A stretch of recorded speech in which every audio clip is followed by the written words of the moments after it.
This board, this is a model we call the Deep 6. This is a board I rode at Pipe this year.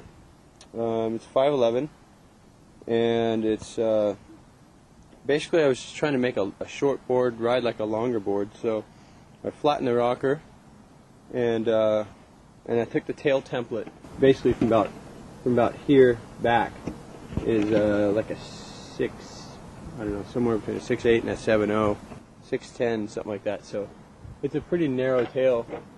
You know, if you just saw this tail laying on the ground, you know, sticking out of a board bag, you'd think it'd be a long board. And then we just basically chop the nose off, and then the rocker is flattened.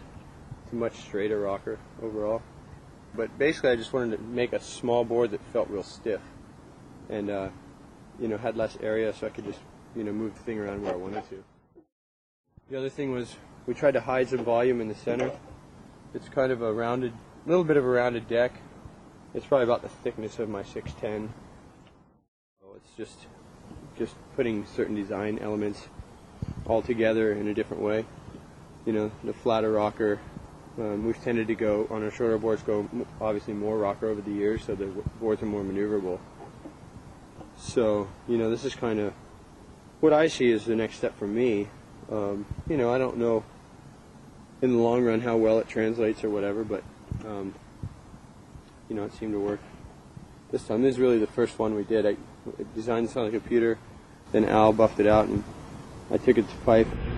Reconfiguring volume, that's, I guess, my real interest right now is how do I make, and my dream was always to see someone like Kelly, because I'd sit at Pipeline and I'd watch him surfing, you know, and I'd look at all the waves that was going by that they were never able to get to with their surfboards, and I thought, oh gosh, the guy was surfing on his feet, he could go all over the face, you know, and so it just makes sense to me that you know, using not less volume, but reconfiguring the volume so that you can still get into the wave, but it's short enough that it's not restricting you to go different places on the wave. And I'm sure that's the next phase of surfing. And then that day, I actually wasn't really planning on riding this in the morning. I forget which board I was going to ride, but I didn't put the fins on that I would have normally ridden on this board, but they ended up working all right, so I guess it worked out. I put a longer, more raked fin on this board than I would normally ride in hollow waves. This is my K2.1. You can see it's got a, you know, pretty full tip on it. It's a real upright fin. It's not real raked back. Really designed to do sharp, short radius turns. So. You know, that's really the idea behind it.